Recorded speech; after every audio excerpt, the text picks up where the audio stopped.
Are you tired of feeling like your business is lighting its hard-earned money on fire because you don't know what the hell your digital marketing company is doing? Or maybe you don't have the budget to hire a digital marketing company and want to DIY some of these things so you can grow your business online. A few years back, I was once in your shoes. I grew so tired of not knowing what my digital marketing company was doing for us and if they were actually doing things that were going to move the needle for our business that I took it upon myself to capture some of that black magic that is SEO and use it for our business. Today, I'm going to break down my top 7 local SEO tips so you can start dominating your local market.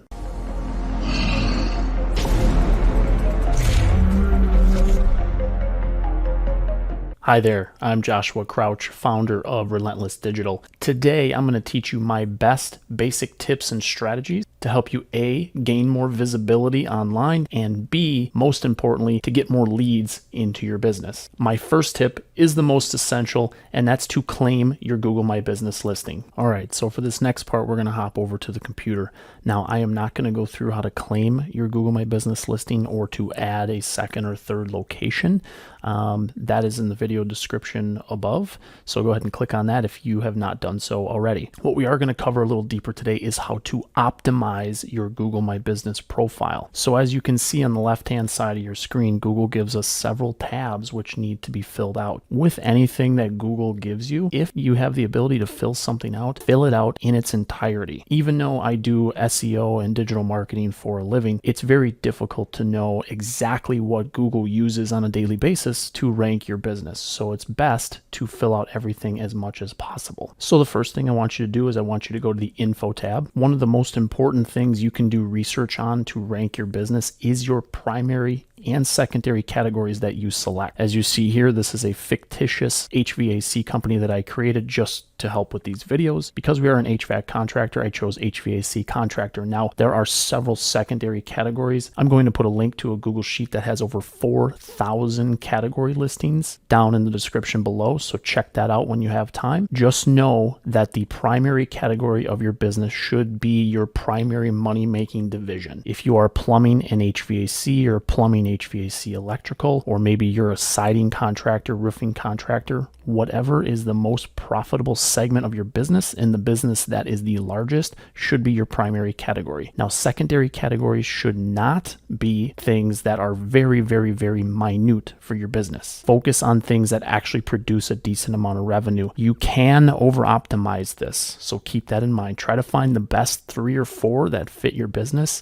and leave the rest alone. Now, there are some free tools in the Google Chrome store that you can use. I will drop the links to those below, but they are GMB Everywhere and GMB Crush. These tools have some amazing capabilities to condense data in an easy to see format. As you can see on my screen here with the GMB categories and some other review audits, this tool over here is Plepper. It will take your data and it will put it in chunks so that way it's easy to understand what the top 20 listings are doing in your area. From that data, you can understand what other competitors are doing so you can come up with a strategy for your business. Next, we're going to talk about service area. Service area, there's a few things to know. 1, how Google ranks your business. They rank your business even if you do not show your address and you mark yourself as a service area business. They start ranking you from the location that you verified your Google My Business listing. That means wherever your house is or wherever your office is, Google is going to start giving you the most relevance in the city that you verified your listing. So if you want to rank 20 miles away in a different city, I would highly recommend setting up a Google My Business listing in that city. Now, you can choose your service area. This does not have a ranking factor attached to it. This is more so your customers can see if you service their area when they find your listing. You can mark up to 20 of these. So how I would do this is I would start with your county first, or the 2 or 3 counties that you want to serve, and then I would go down to cities, and then I would go down to zip codes if that city has multiple zip codes. Fill out all 20. You will get a notification that once you hit 20, you cannot choose anymore. So fill it out and try to be as relevant as possible. Don't try to reach for 30 miles away because you're not going to rank there regardless of what you do. Next, your business hours. Now, there are a couple thoughts on business hours and what you should be doing with this. If you provide emergency service and you answer the phone, or you have an answering service that answers live 24 hours a day, I would put 24-hour service. So that way customers that are searching for you at 8 o'clock or 10 o'clock at night will see that you're still open, whereas some of your competitors may have their office hours listed and show as closed. It's just one additional way that you can get additional conversions. Now, on the flip side, if you do not answer your phone after hours or after 5 or after 4, put the hours that you answer your phone. This is very important because what you want to have happen is your listing to show up. And when it does show up, you want people to click on it. That's called click-through rate. The higher your click-through rate is, the more trust signals that sends to Google, the higher the probability that you're going to continue to be ranked highly. Special hours is very self-explanatory. This is mainly holidays. Again, just adhere to your schedule. If you're 24 hours, put 24 hours. If you're closed, put closed. Now down to phone number. So there's a lot of misconception with phone number. When you sign up your Google My Business listing, you should put your primary phone number. That is your local landline number. Now you can add a tracking number to your Google My Business listing. How that should go is when you open up your phone number settings here, click add phone number. And what I generally like to do is I will take the primary number, copy, paste it as the additional phone number, and then my tracking number, whatever that number is, you would put as your primary phone number. Now, as a bonus tip, those of you who have a CRM that can track revenue, make that tracking number forward to your revenue tracking number so that way you know the number of calls, where they're coming from, and also the revenue produced from those calls. All right, these next couple of things I'm going to go through real briefly. I'm not going to go too much in depth for them because I can talk about them for a while. Website, obviously add your website.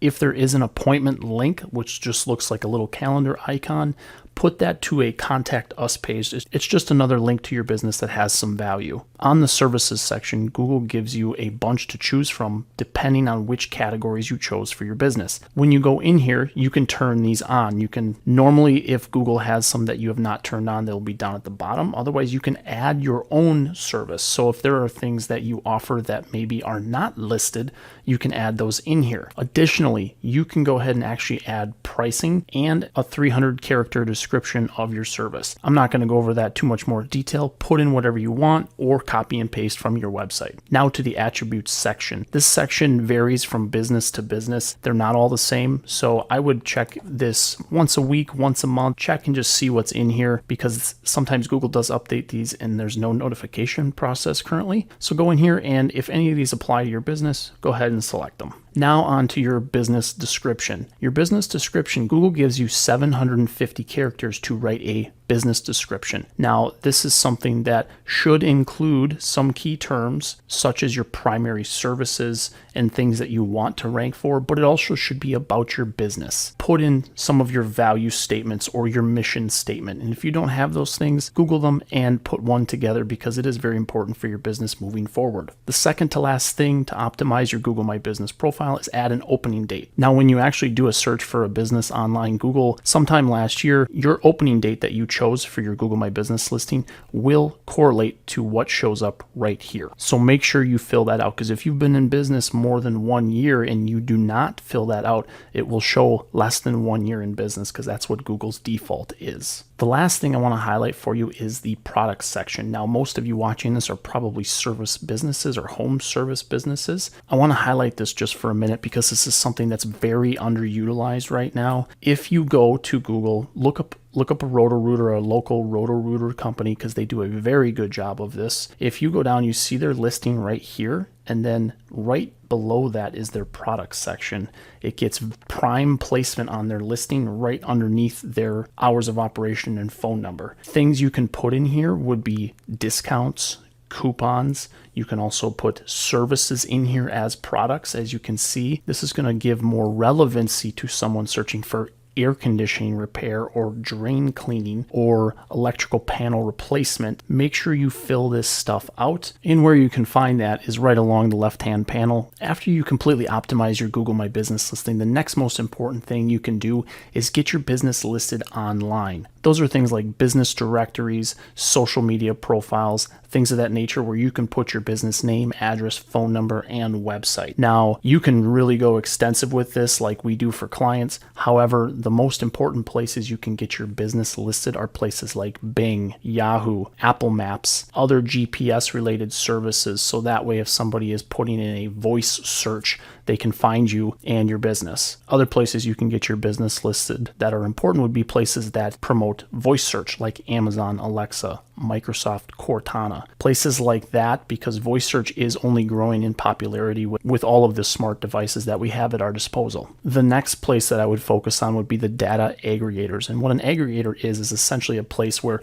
a lot of listings come together and share information. So the four main data aggregators in the US are Factual, Axiom, Infogroup, and Localese. Once you have these things set up, there are other important places depending on your type of business. Places like Porch.com, Home Advisor, Angie, Better Business Bureau, your local chamber of commerce. These sites can give really important links back to your website and your Google My Business listing. After you guys go ahead and add these listings, the next most important thing you can do is set up a way to automatically get Google reviews. Now, I'm not going to go in depth on this. I just posted a video about how to get Google's fast, easy, and free, along with a bonus tip of how to automate the process. I'm going to put that up above and down in the description below. For the next local SEO tip, we're going to head back over to your website. What I want you to take a look at and think about is we give Google the service areas that we service through our Google My Business listing. A mistake I see a lot of contractors make is they will list the cities that they want to serve on their website, and they'll list a ton of them. However, doing something like you see on the screen here, it does absolutely nothing for your business. Google doesn't know what this is. Again, it's not a person, it is an algorithm. So they don't know what this information is and can't decipher if this is something that is important or not. So what I do recommend is something like this, is creating local landing pages for each city that you serve. The most important things that you want to put on these local landing pages are the services you offer in that city. Besides your regular service pages that have a lot of really good content, this content is going to be a little more hyper local. So it's going to be things targeting keywords like plumber in city A, HVAC contractor in city A. You create these for each city that you serve. As you go through here, you take and mention the services that you offer and link back to your primary service pages. As you can see, this site's done a really nice job of this. So one other thing you want to keep in mind when you put this content on your website is the headings you use. And for instance, this is a heading right here. You want to make sure that these have your key terms in them. Google does use these things to rank your business. So if you don't have them, or they say about us or contact us or about our service, and it's not real specific, Google doesn't know what to rank you for. Now, the other thing you can do is download another free Chrome extension called SEO Minion. There are other ones out there, but go in, look at a local landing page of one of your competitors, open SEO Minion, and analyze the on-page SEO. Things that are really important to make note of is the title should say the city and the services you offer, at least the primary service or two. The description should also have the city. It should also have some information that's going to catch the attention of your viewer. Now, the reason that your title and description are so important, and this is where when people start saying metadata, meta titles, meta descriptions, people's eyes start crossing and they have no idea and they totally zone out. So I want you to understand what this information is useful for. So meta titles are these blue linked titles in Google search result. The meta description is right below that. So these are things you want to write these in a way to try to get conversion. You also want it to be relevant to the search term. So for instance, HVAC contractor near me, you want to try to be relevant for that search term. So hopefully that makes a little more sense on why that stuff is important. This is also a way, if you have a digital marketing company, to make sure they're doing their job. My next local SEO tip is to make sure your site does not have any major issues.